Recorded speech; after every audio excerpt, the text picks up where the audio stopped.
मई है और आज एक ऐसी वीरांगना की हम कहानी बताने जा रहे हैं जो भारत के, जब हम राष्ट्रीय आंदोलन की बात करेंगे और भारत के उस गतिविधियों की बात करेंगे जहां पर आज महिला सशक्तिकरण की बात करते हैं। और आज की जो लड़कियां रील्स इंस्टाग्राम में कहीं ना कहीं व्यस्त होते हैं, उनको कहीं ना कहीं अहिल्याबाई होलकर के नाम तो सुना ही होगा। अहिल्याबाई होलकर के नाम से और इनके द्वारा जो किए गए योगदान है, इनकी उपलब्धि है, उससे कहीं ना कहीं आज के बेटियों को सीखने की ज़रूरत है।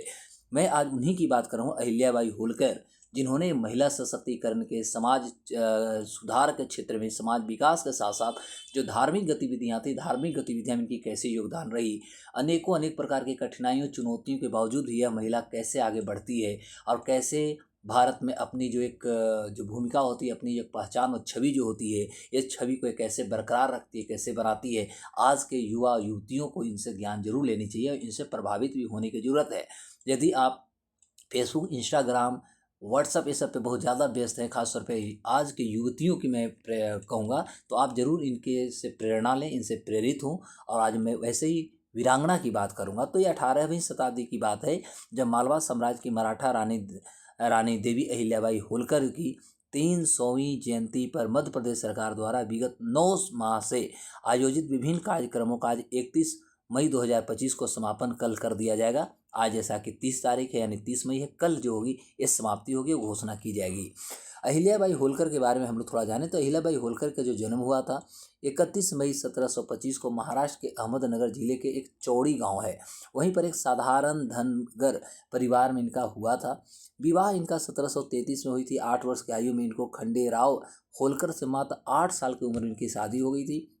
इनकी प्रमुख रुचि की बात करें तो पारिवारिक दायित्व इन्होंने संभाला, युद्ध और प्रशासन कौशल इनके पास बहुत अच्छी थी। वे अपने पति के साथ युद्ध क्षेत्र में भी जाया करती थी और तोपखाने जैसे सैन्य कार्यों में निपुणता से इन्होंने हासिल किया।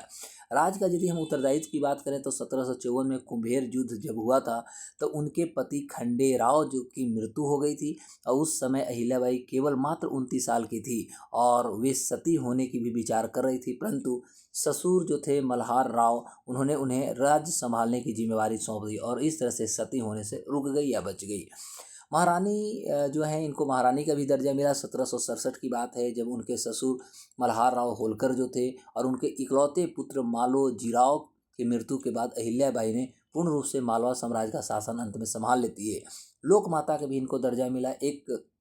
वह एक परम शिव भक्त भी थी। इनके हाथों में देखेंगे तो भगवान शिव लिंग जो होता है, शिवलिंग इनके हाथों में होता है और अपने शासन को भगवान शिव को इन्होंने समर्पित कर दिया था। उनके धार्मिक और सामाजिक कार्यों में उन्हें लोक माता का दर्जा प्राप्त हुआ। मृत्यु और विरासत की इनकी बात करें तो 13 अगस्त 1795 को भाद्रपद और कृष्ण चतुर्दशी को अहिल्याबाई की मृत्यु इंदौर में हो गई थी। उनकी मृत्यु के बाद उनके सेनापति तुकोजी होलकर जो थे, उन्होंने मालवा साम्राज्य का शासन अंततः संभाल लेते हैं।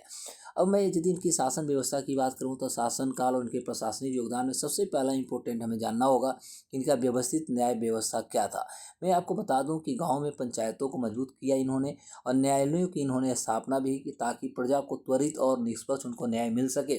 वहीं देखा जाए तो वे स्वयं अंतिम अपील सुनती भी थी और उनकी निष्पक्षता के कारण ही उन्हें न्याय की देवी का भी संज्ञा दिया गया था, अहिल्याबाई होलकर को। वहीं यदि हम प्रशासनिक दृष्टि की बात करें तो मालवा जो साम्राज्य था उसको तहसीलों और जिलों में संगठित इन्होंने किया, जिससे कि प्रशासन और कर संग्रह व्यवस्था जो थी उसको व्यवस्थित इन्होंने किया। उनके शासनकाल में भ्रष्टाचार बहुत कम थी, न के बराबर थी और उन्होंने धन को जो था प्रजा और ईश्वर की धरोहर के रूप में मानती थी और इस तरह से उन्होंने ज़्यादा से ज़्यादा जन कल्याण पे खर्चा करती थी। यदि हम सैन्य कार्रवाई की बात करें तो सैन्य कार्रवाई में अहिल्याबाई जो थी एक कुशल योद्धा और तीरंदाज भी थी। उन्होंने कई युद्धों में अपनी सेना का नेतृत्व भी किया था। हाथी पर सवार होकर इन्होंने युद्ध भी लड़ा है। जब गंगोबा तात्या जैसे विद्रोहियों ने उनके राज्य पर आक्रमण करने की एक साजिश रचा था तो अहिल्याबाई ने अपनी बुद्धिमत्ता यानी अपनी बुद्धि का परिचय देते हुए और सैन्य सहायता महादजी शिंदे और तुकोजी होलकर से लेते हुए इन्होंने बल पर विद्रोह कर इन्होंने विद्रोह जो हो रहा था, विद्रोह को उन्होंने कुचल दिया था। वहीं यदि देखा जाए तो महिला सशक्तिकरण की बात किया जाए तो अहिल्याबाई जो थी उन्होंने महिलाओं के लिए, चाहे वो शिक्षा की मैं बात करता हूँ या सशक्तिकरण की बात करता हूँ, इनको सबसे ज़्यादा इन्होंने बढ़ाया। उन्होंने विधवाओं के अधिकारों के लिए कानून में बदलाव भी किए, जैसे कि विधवाओं के पति की संपत्ति के उत्तराधिकारी इन्होंने बनाया। उन्होंने महिला सेना की स्थापना भी की, जिसने यह सिद्ध कर दिया कि महिलाओं जो हैं पुरुषों से कभी भी किसी भी क्षेत्र में कम नहीं होते हैं। तो यह पहली बार ये जो प्रेरणा कह सकते हैं, या पहली बार प्रसिद्ध और प्रूफ करने वाली जो थी वो अहिल्याबाई होलकर थी। मंदिरों और धार्मिक स्थानों की यदि मैं बात करूं तो कह सकते हैं पूरे भारत में, चाहे वो श्रीनगर, हरिद्वार, केदारनाथ, बद्रीनाथ, प्रयाग, वाराणसी, नैमिषारण्य, पुरी, रामेश्वरम, सोमनाथ के साथ साथ महाबलेश्वर, उडुपी, गोकर्ण और काठमांडू जैसे जो तीर्थ स्थान हैं वहाँ पर मंदिर, घाट, धर्मशालाएँ, कुआँ और बावड़ियाँ जैसे जो सार्वजनिक स्थल थे इसको इन्होंने निर्माण कराई। रामेश्वर में अहिल्याबाई चौल्टी आज भी वहाँ पर कार्यरत है। पुरातत्व विभाग द्वारा इसको संरक्षण प्रदान है। औरंगजेब जी के द्वारा जो भी मंदिरों का नष्ट कर दिया था उसका पुनर्निर्माण जो थी, चाहे आप देख सकते हैं काशी विश्वनाथ मंदिर इसमें शामिल है। तो औरंगजेब के द्वारा जो भी मंदिर नष्ट किए जाते उसको भी ये कहीं ना कहीं पुनर्वास कराती थी। सामाजिक यदि क्षेत्रों में देखें तो 1769 के अकाल जब पड़ी थी तो उसके दौरान अहिल्याबाई ने अन्न भंडार खुलवा दिए थे और लाखों लोगों को मुफ्त में इन्होंने अनाज उपलब्ध कराई थी। अनाथालय, गौशाला की बात करें, तालाबों का निर्माण भी इन्होंने कराया। और इनके शासनकाल में देखेंगे तो लगभग 8,527 धार्मिक स्थल का निर्माण हुआ। 920 लगभग इन्होंने मस्जिद और दरगाहें का भी निर्माण कराए और 39 राजकीय अनाथालय भी इन्होंने बनाया था।